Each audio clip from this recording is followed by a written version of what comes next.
Hey guys, in this video we're going to talk about the Roland FP-10 digital piano, which is this thing you see right here. So it's an 88 key hammer action digital piano and also a MIDI controller. So I'm going to briefly talk about its features. We're going to do a bit of a demo at the end, and maybe I'll review it and kind of share my thoughts on it since I've had it for a few months now. So yeah, like I said, it's a digital piano. There's a few onboard sounds, there's built-in speakers.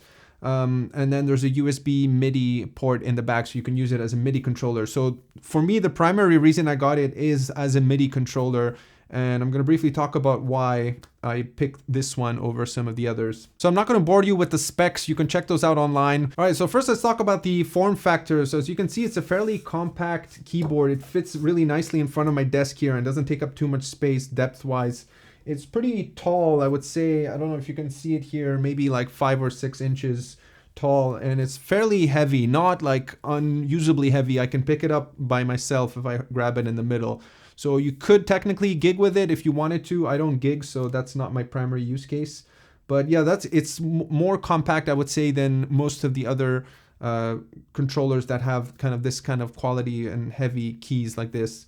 So yeah, it's an 88 key keyboard, so with a heavy hammer action. So if you're more into kind of piano playing, that's where this would fit in. I wouldn't necessarily recommend it if you only play like organs or stuff like that. In terms of what it comes with, it's fairly simple. It comes with a power supply, so you do need to power it with a DC adapter. You can't use USB, unfortunately, to power it, but it comes included. You also get this music stand, which you can squeeze in here. I rarely use this. Occasionally I'll play some Bach here, but mostly I play that on my acoustic piano. Super simple, plastic, works, does the job. It also comes with this little sustain pedal. So there's a 1/4-inch sustain pedal jack in the back. Fairly compact. I haven't actually used this. You can see it still has its original kind of cable tie here. Because I have a kind of a more of a proper, I guess, piano pedal. I guess this could do the job, but it's fairly simple, lightweight and plasticky, and it probably kind of moves around the floor. So if you're at all serious about playing piano, I would recommend you purchase a separate kind of more piano-like pedal. In fact, let me show you mine. So this is the one I have. It's a Roland one. I got this a long time ago to use with other keyboards. I forget what the model is. It says this might be the serial number. Anyway, I'll try to find a model number and link it below if I find it. But any of these will do. Any one of these that has this kind of like piano-like sustain pedal and just comes a cable. You just plug it straight in the back and it just works automatically. So yeah, that's pretty much it. It's a fairly simple keyboard. You have nothing fancy. If you look here, there's only a couple of buttons. You have the power button, then you have the volume buttons, and then you have this mode button. So the way that works is that some of the keys have a label in the front here, as you can see. And what you do is you hold down the function button and then you push down the keys. So it's fairly simple. For example, if we just quickly audition some of the built-in sounds, you can see here on the left, you can pick the sound. So we have 4 pianos, piano 1. And if you want to switch to electric piano, you just hold this and press electric piano. There's also a built-in metronome, so you can turn it on here. Change the beats. Change the tempo. Change the volume. And then turn it off. So fairly simple. You just have metronome controls here and the sound controls there, volume, power, and that's it. It's super minimal. The top panel here is slightly curved. So I usually rest my keyboard, my like QWERTY keyboard on here, and it kind of barely fits, but it sways a little bit. So I would have loved if the top was a little more deep and a little more flat, so you can put different kind of accessories on it. But that's kind of a minor thing. Otherwise, build quality seems super solid. It's obviously made out of plastic. This is kind of their lower end of the FP series. They have a few others higher up the rank, and Roland makes a bunch of other digital pianos and controllers and stuff like that. But yeah, no complaints about the build so far. And then we get to the action, and this is kind of the main like subjective point and the main thing to consider when you're looking for a hammer action piano like this. So this action is the PHA-4 from Roland, which they have in a few other of their more higher end like digital pianos and workstations as well. It's not their most high end. I believe the RD-2000 that they have has a better controller or keyboard action that I haven't tried, but that keyboard is way more expensive. This is hard to convey over a video, and I've watched videos leading up to deciding what to buy. And yeah, it's hard to get that across. I mean, I don't know what to tell you other than it feels pretty good is what I can say. it doesn't like blow my mind. So I don't have a lot of experience with pianos. Like I've definitely played some Steinways and some higher end grand pianos, but I never owned one. I just played them in like stores and stuff like that. I have an acoustic piano, but it's kind of like a average budget acoustic piano, so the action is nothing special. The action varies so much between pianos and between digital pianos that it's hard to say like, oh yeah, this one's definitely better or not. All I can say is that it definitely doesn't have like a spongy effect, which I really like. There's a lot of keyboards where you press it and there's kind of this like squishy feeling where it immediately kind of disconnects you. This one, the keys feel really nice off the bat. So let me switch to the piano here.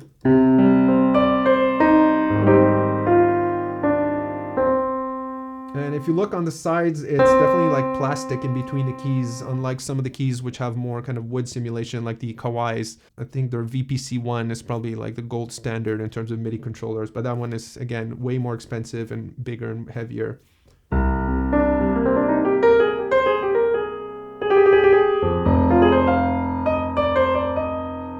Yeah, so it just takes getting used to like any other controller.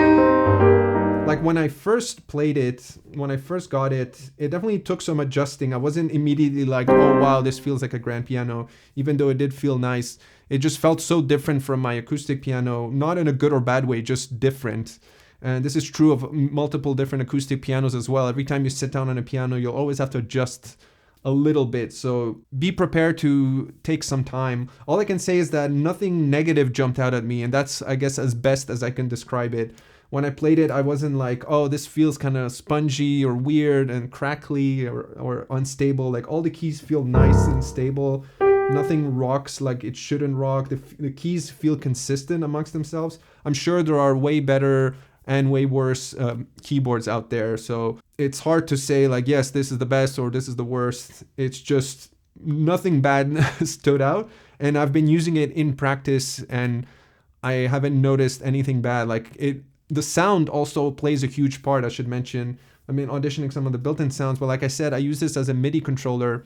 So depending on what software you have, if you're playing a bad piano sound, it could subjectively influence the way it feels, even though physically the keys feel the same. Like the velocity curves that you set have a lot to do with the feeling of how the sound is attached to the keys. So it's hard to kind of objectively judge the keys without talking about the sound as well. Like if you turn off the piano and just play on the keys, it's hard to have that same feeling and connection with it as you do with playing like a proper sound. That's as best as I can describe it. It's like slightly, I don't know, it's really hard to describe keyboard actions. You really kind of have to try it. Like it's not too heavy, but it's not too soft. But it's hard for me to say that because the action on my acoustic piano, which I play every day, is heavier than most pianos I've tried. So I'm used to kind of like a heavier touch. So to me, this feels a bit lighter than that, but not too light. So it's definitely much heavier than like a synth action like this. There's definitely some like heftiness to it, and you can hear the kind of, when you release, you can hear the kind of the weightiness of it release. So I wanted to kind of zoom out and give you more of a practical aspect of how I personally use this, what I use it for, and what general kind of level I judge this by. So if you're like a really classically trained professional pianist, you're probably not looking at this video with like a budget digital piano. You'll probably jump to the Kawai, the VPC-1 and the I forget what their other one's called, but some of them kind of really higher end controllers that really mimic the physical nature of like a grand piano, of a grand piano.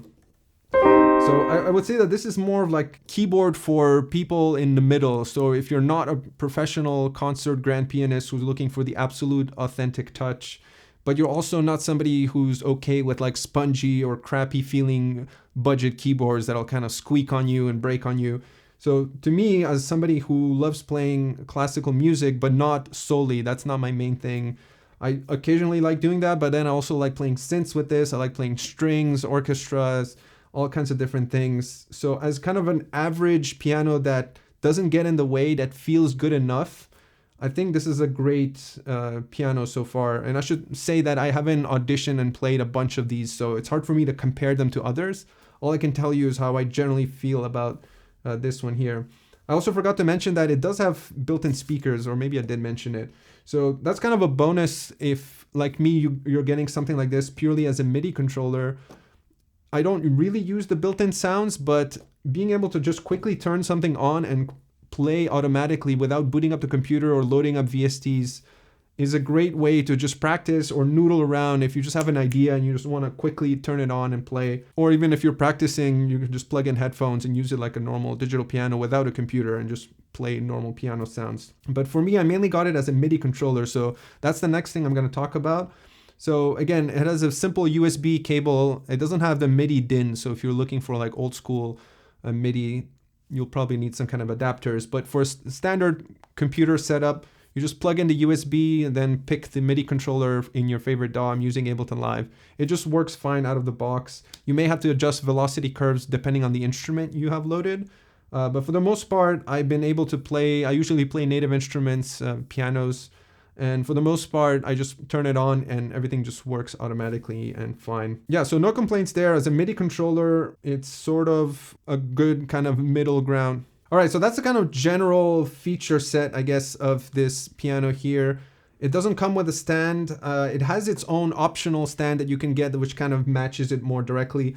I'm using a K&M stand because I wanted to get a stand that is more universal because I swap out keyboards often. So the proprietary one that comes with it is very like form fitted for it. So if you want to use it with other keyboard, it's not that convenient.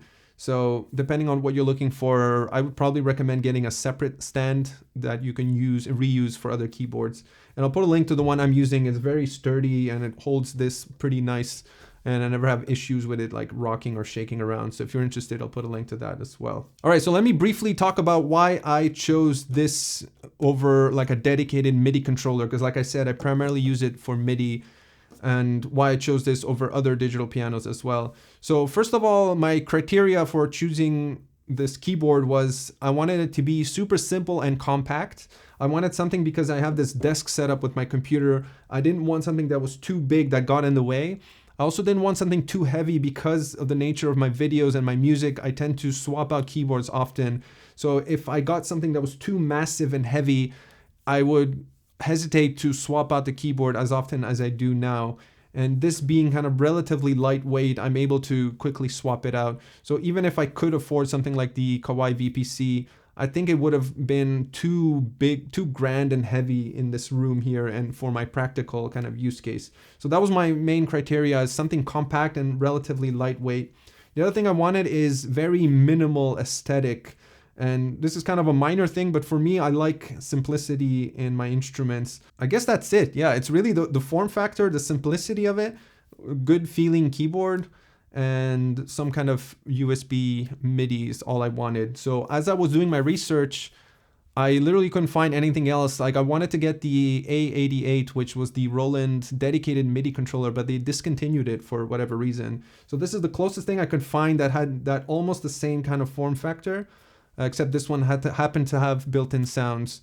So yeah, that's something I would recommend you do as well. If you're looking for an 88 key MIDI controller like I was, don't forget to look at digital pianos that have MIDI as well, because oftentimes you'll get a really good keyboard, like really good action keyboard for not that much more expensive, and you just happen to have extra sounds, but you can ignore those sounds if you don't want them like I do. I just lower the volume. By default, my volume is set to 0, so when I turn it on, I don't hear anything, and I just use it as a MIDI controller and it works fine. And then if I do want to play it, I can just higher the volume and then the speakers work fine. You can also record the built-in sounds and plug it in outside, but unfortunately, the only jack you have is a headphone jack, like a mini jack, but you can use it as the main output as well. You just need some kind of converter to quarter inch if that's how you want to record. So that's a bit of a nuisance if you are recording this. I don't record the built-in sounds, so for me, that hasn't been an issue, but just something to keep in mind if you're looking to record the sounds. Although I probably wouldn't recommend it too much. The sounds are all right for practicing, but they're nothing too impressive, nothing that you couldn't get with a simple VST plugin, which would give you much more bang for your buck, not necessarily money-wise, but in terms of sound and practicality.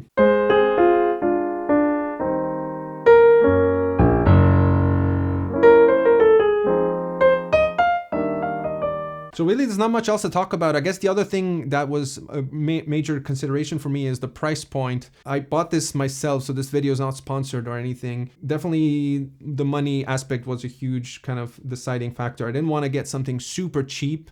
There was definitely a few options there, and I read a ton of different reviews, and every time I thought I found a keyboard, there was some complaints about it, and some weren't in stock. So there was all these different factors that came into play, which kind of narrowed down to this one. Some of them were too proprietary. You had to use special software to configure parameters.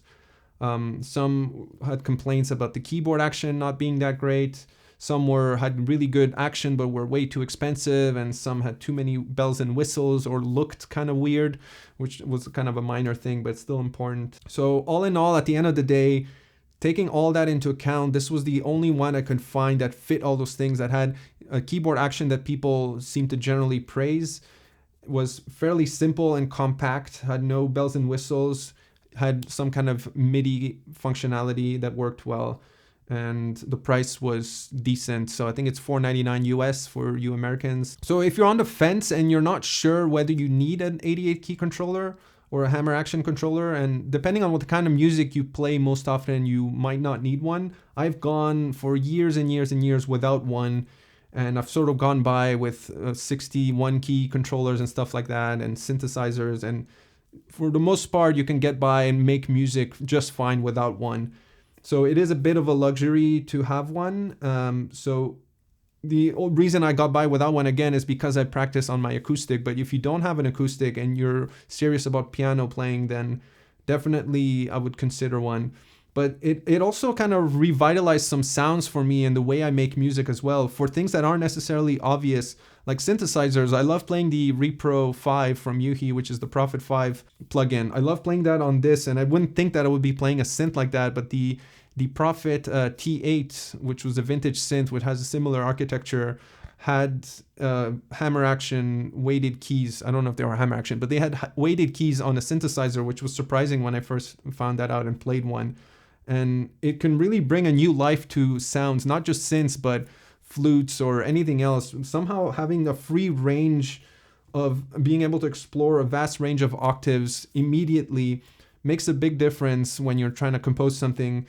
Because if you're used to pressing octave buttons, it's not always obvious when you're playing to kind of dynamically switch that as you're playing.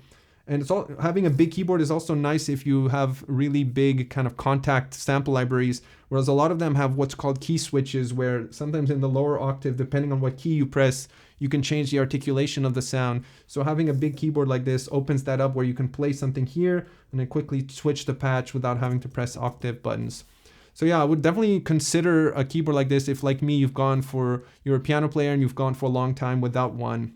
Opens up a whole new sound world for you, and it makes piano sounds sound so much better, which I know sounds weird because it's just a MIDI controller that I'm using it for, but you'd be surprised how much the tactile feeling of your hand kind of psychologically impacts your perception of a sound. So even a simple piano sound played with a really nice keyboard suddenly starts to be perceived as sounding better, even though it's technically the same sound. So obviously this doesn't affect your recording, but in a way it does, because it affects your performance, which in turn affects your recording. So it could be a little bit subtle, but it's definitely a nice, refreshing way to re-explore some sounds with a new kind of tactile feeling. All right, so let's talk about some of the cons, or some things that I wish were improved. So nothing stands out as being like a major con. There's nothing that is sort of like a deal breaker for me. But the more I play it, the more there's some like conveniences I would like. So some of them I mentioned already, how I like, it would be cool if the top was a little more flat and a little more deep, just artificially more deep, just so that you can rest like pedals or keyboards or other kind of MIDI controllers on it, because it lacks its own MIDI controllers. I would also love if the output jack was 1/4 inch, although I'm a bit sort of on the fence of that because I don't see myself recording these sounds. But when I do, it's a bit awkward to have to plug in a little adapter there. But obviously that would probably increase the price as well, so that's not a huge deal. The last thing, which I really wish this had, but again, it would probably higher its price, is some kind of mod wheel, maybe even like a horizontal mod wheel up here, or some kind of simple slider. Just some basic MIDI CC1 controller. So far I've gone by with that by using a separate controller. So for whatever synth I have up here, if it's a MIDI controller, I would use its mod wheel here while playing down here. So that's been fine for me so far. You can of course bring other MIDI controllers, like dedicated slider controllers, and add them at the top here and just use that as well. But it would be cool to have a dedicated mod wheel, especially if you're playing like sample libraries, like strings and stuff like that. Oftentimes you want to assign some kind of expression or vibrato, and it's always handy to have that. Versus here you have literally 0 controllers. Yeah, that's something to think about. But I personally would prefer nothing versus a whole load of like gimmicky sliders, knobs, and pads that I'll never use. I prefer to have a clean, simple aesthetic because it kind of declutters me psychologically and lets me play better. And finally, the other thing I wish it had was USB bus power. I wish you can just power it only with one cable. This is obviously not a huge deal. It just takes up an extra outlet. I just prefer to have a USB powered, if there was a way to kind of disconnect the speakers and use it purely as a MIDI controller.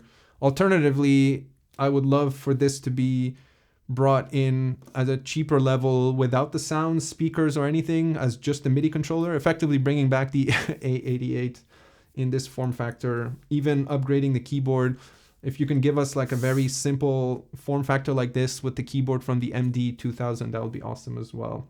But anyways, now I'm just kind of listing wish lists. So yeah, that's a lot of rambling, and that concludes the, I guess, sort of review part of this. So now let's go over, I'm gonna show you some of the built-in sounds and quickly audition them so you can hear what they sound like. Again, I don't think it's the selling point for this keyboard, at least not for me, because I use it as a MIDI controller. But if you want to use it as a digital piano, let's audition those. All right, so we have 4 different pianos. I'm going to start with piano 1. I'm going to start with no effects whatsoever. So we're just looking at a dry sound, what it sounds like out of the box. Let's look at the low.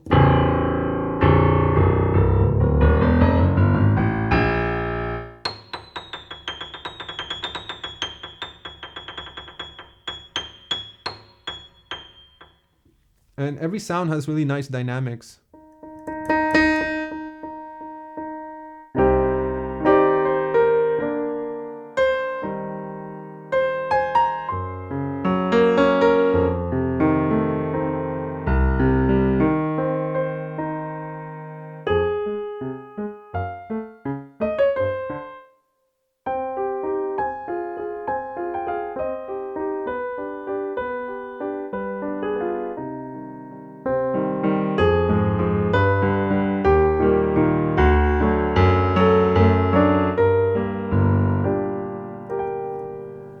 Look at piano 2. So these are very subtle changes.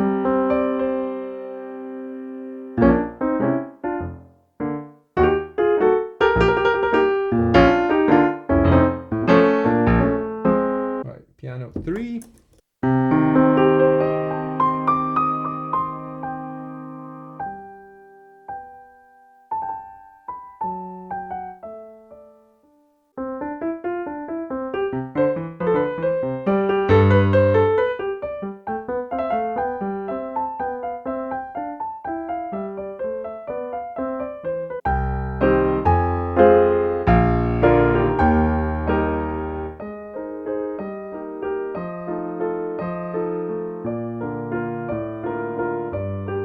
Piano 4.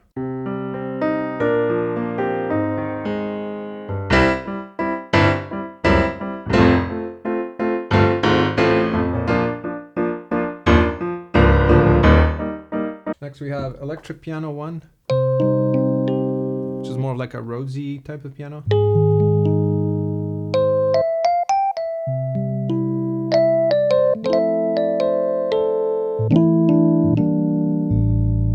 Electric piano 2, which is more of like a DX7.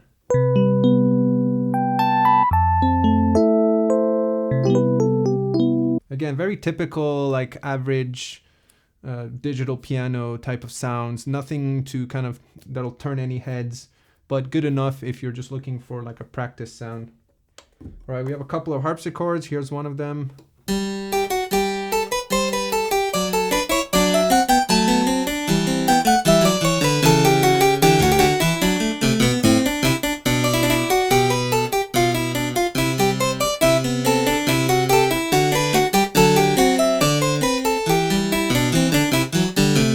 second harpsichord.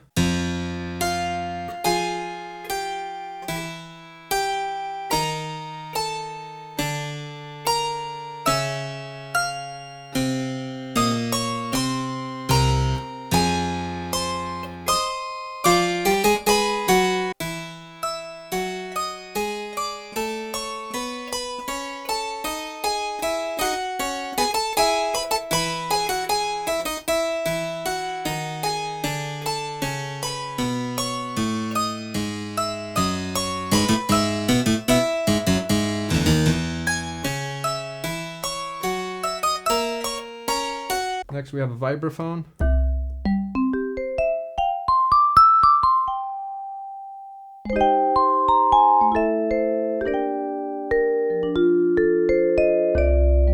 We have a couple of different organs. More of a jazz organ, like a B3 tone wheel.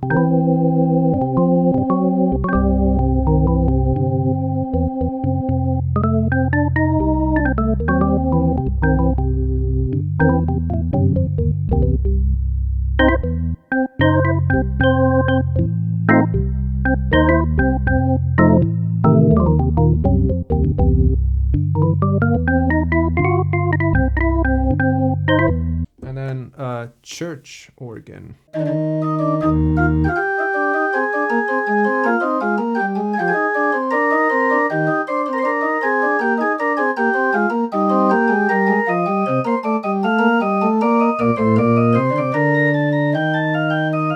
A couple of different strings.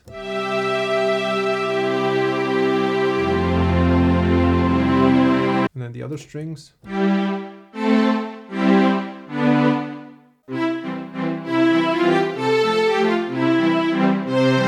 So again, it's kind of on the cheesy side, so definitely not going to replace any kind of proper orchestral library. So it's more of like a reference sound, I would say, like if you're practicing and you want like a string type of sound. Of course, sounds are sounds, so it all depends on where you use it. There's no reason you can't use this in a final song and kind of mix it in there. But just generally speaking, they're not sounds that are kind of blow you away. Next, we have a pad sound, which is the only kind of like synthesizer-y sound on here.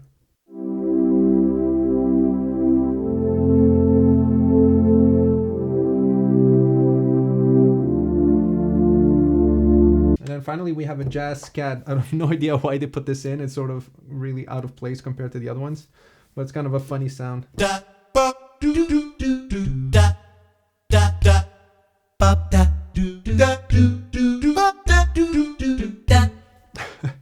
It's such a silly sound, but it's kind of a guilty pleasure. I sometimes like playing it just for fun because it has interesting like dynamics. Like the sample changes the harder you play. And of course, I've been playing this dry so far, but it's hard to judge a sound when it's completely dry. Even a really good synthesizer could definitely use a bit of reverb or some effects. So I'm going to quickly audition some of them using more reverb. So I'm going to be using a plugin, the Valhalla Room, which I love to use on almost everything. So if I play that scat thing with some...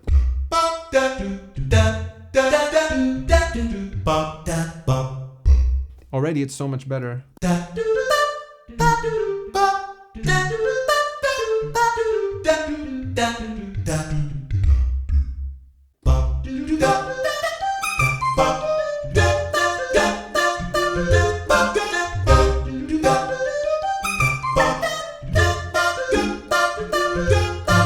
Walking back home from school one day, I ran into my old friend Tazon Day. He said, chocolate rain ain't got nothing on your flavor. Why you got vanilla in your refrigerator? What?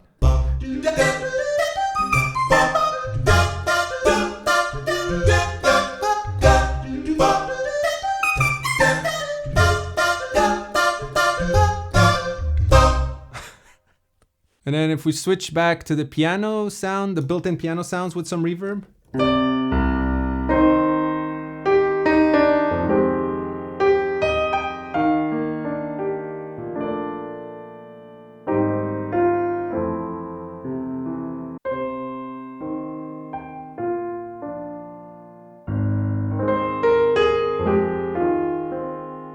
So the pianos are definitely more on the kind of brighter sound, I would say, compared to something like Noir. So if I switch over and use this as a MIDI controller and play the native instruments noir piano, which is currently my favorite piano, or virtual piano. Here's what that sounds like.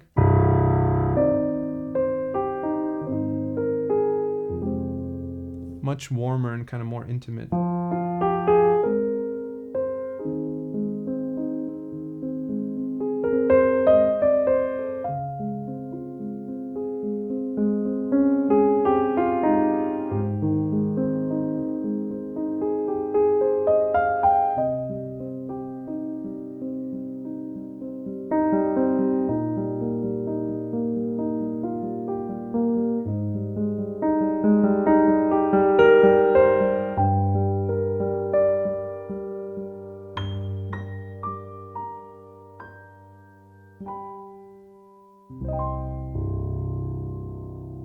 So that's using this as a MIDI controller connected with USB. And again, if I can just switch back and play the built-in sounds.